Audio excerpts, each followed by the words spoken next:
Shut up and sit down.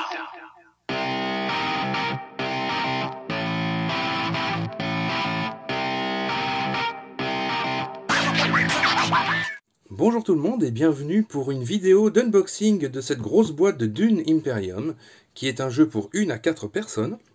Il peut donc être joué en solo. Il est localisé en France par Lucky Duck Game et je vous propose bien de découvrir immédiatement ce qu'il y a à l'intérieur de cette boîte qui est plutôt bien remplie et qui est assez jolie. J'apprécie beaucoup le design personnellement. Alors dans un premier temps, bien entendu, la règle du jeu avec un magnifique verre des sables par-dessus. Donc si vous êtes familier avec l'univers de Dune, je pense que vous ne serez pas dépaysé. Ensuite, on va retrouver un guide pour les parties en solo et à 2 joueurs, puisqu'il y a des mises en place spécifiques, c'est recto verso. Ensuite, on va retrouver aussi un guide sur les différents emplacements du plateau ainsi que leur fonctionnalité, qui est lui aussi recto verso, voilà, de cette manière-là. Et ensuite, on arrive sur l'intégralité du matériel. Alors, au niveau du matériel, on va retrouver une petite punchboard avec les jetons d'alliance, les différents marqueurs pour tous les joueurs.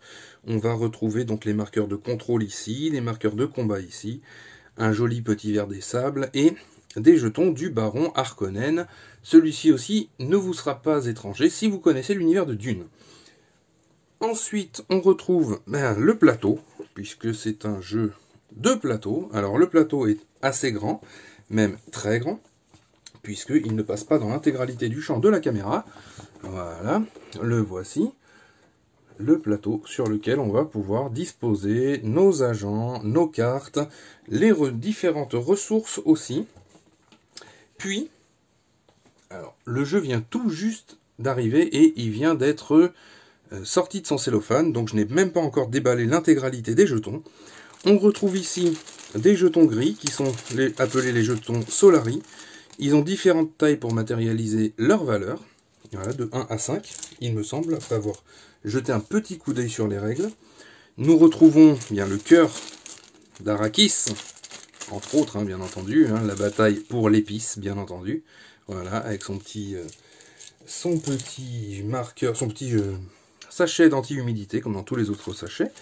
Puis nous allons trouver les marqueurs d'eau, ainsi qu'un marqueur spécifique qui est à l'intérieur. Je vous laisse découvrir à quoi il sert.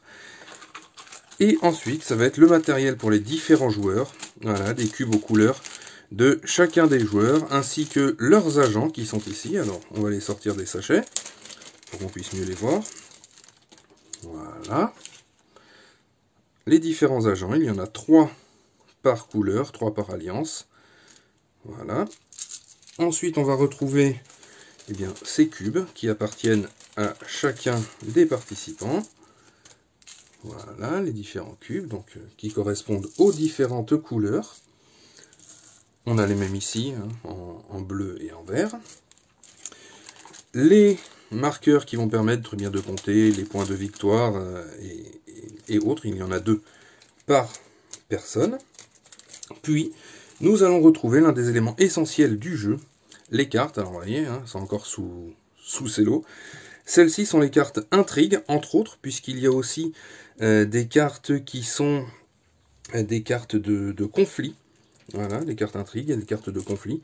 Et ici, on va retrouver les différentes cartes de conflit, les grandes cartes de conflit, ainsi que les cartes qui vont être pour chacun des participants, et les cartes qui feront partie de la réserve, puisque Dune Imperium est à base de cartes, puis de poses d'ouvriers aussi. Et enfin, on retrouve les différents héros que nous allons pouvoir incarner, qui appartiennent bien chacun à une maison en particulier, chacun avec ses propres capacités. Voilà, il y en a un total de 8. On les voit tous ici, voilà. Et au dos de ceux-ci, on va retrouver un résumé d'un tour de jeu pour chacun de ces héros. Donc voilà, c'est plutôt pratique.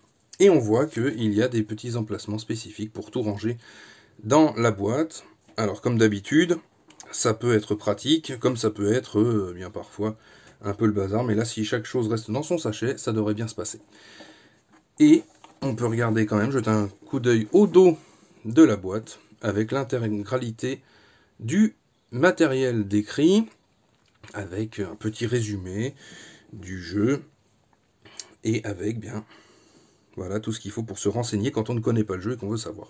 On en reparle très bientôt pour un test complet sur le labo des jeux. A bientôt et merci de nous avoir suivis.